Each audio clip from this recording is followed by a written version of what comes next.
We need to have videos. You see how Missy Elliott and Busta Rhymes and Ludacris had them crazy videos back in the day? That's what we need to get back, because obviously the kids are the future, and what they see, obviously I want the kids to be entertained by the music that they listen to, as well as the video. So I wanted to bring that back, because when I was young, that's something that I loved to watch. I was glued to the TV. I loved watching things that was very entertaining, and also like the tune was catchy at the same time. So I wanted to bring that back, man. Yeah. Now you're currently independent, right? Yup. Labels must have been sniffing. They must have, right? Because they're signing people with less a buzz than yourself. So I mean, have they all been like trying to reach out? Yeah, a few people have been like trying to reach out here and there, but I've always said to myself I've wanted to be my own boss. So I just started my own record label. It's called Gutter Strut.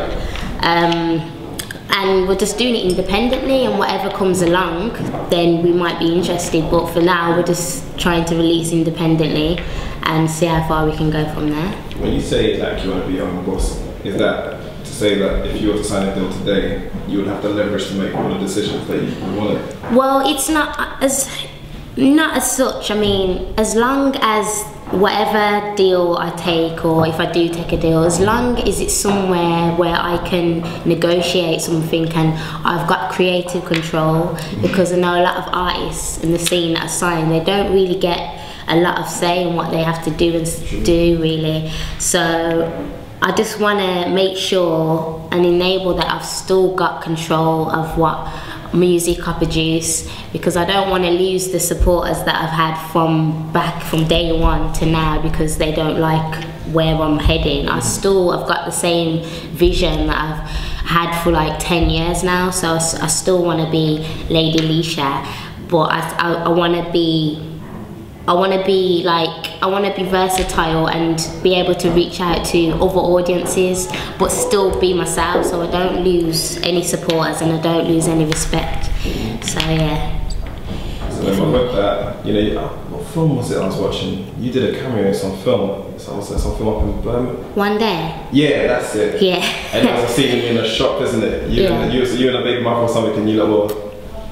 Yeah, that was basically what made a lot of London artists know who I was.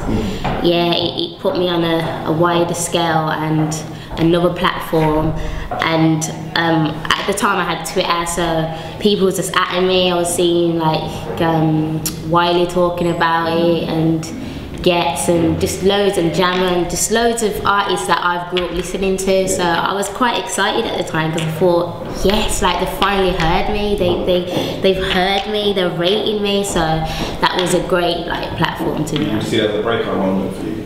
Yeah, definitely. It was one of the things that made people know that I even existed, to be honest. You shut it down at Island of Life.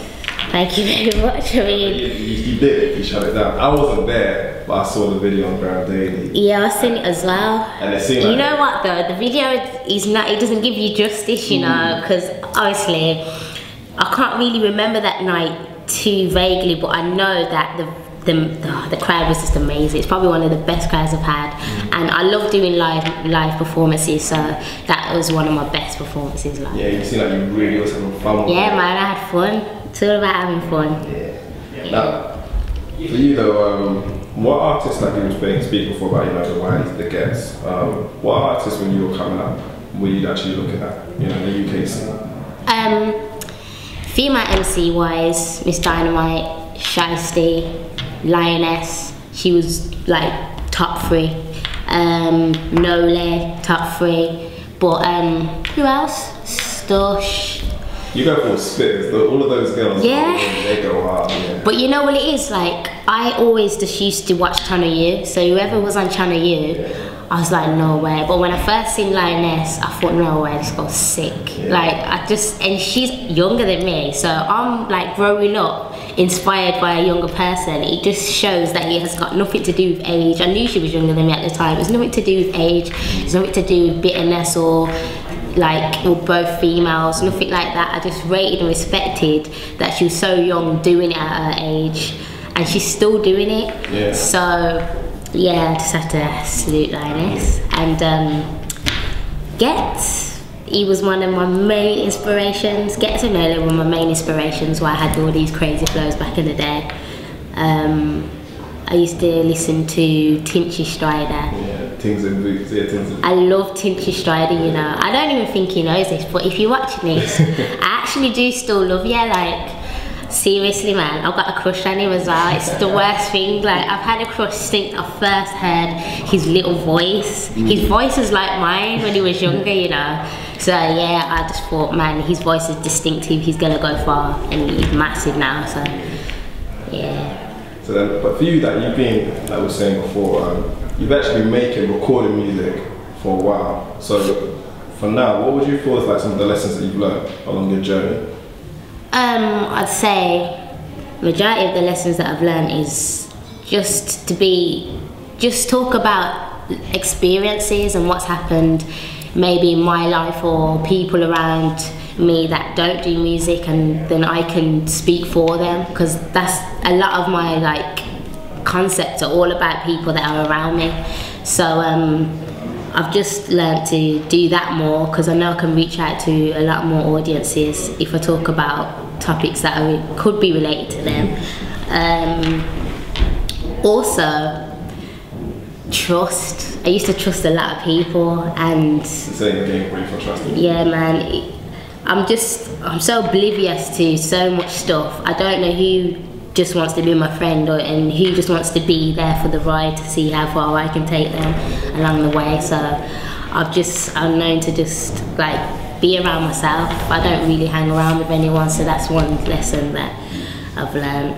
Well, then with that, you know, because you're from Birmingham, right? Yeah. But then, Oh, 1, 2, 1. but then like I'm saying, is that you're the forefront now. So do people feel like you have to bring them in? That, you know, they'll send you beats? Like, Well, this is what I mean. Like when I first started getting, like my name was getting around, flying around London and stuff.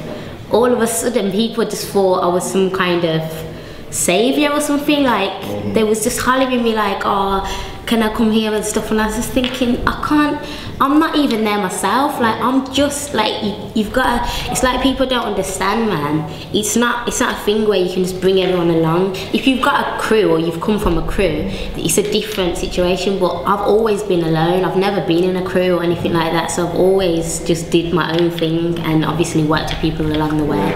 So it's completely different, but obviously there's people that I think talented in Birmingham that will definitely, like, if I just tomorrow just suddenly become famous, then obviously I'm going to do songs with them and try and bring them through, because they've brought me through. Like Vader, for one, he inspired me and taught me all I needed to know when I was young. So definitely, like, there's so many people that I've got in mind that will do that, but for now I'm trying to make it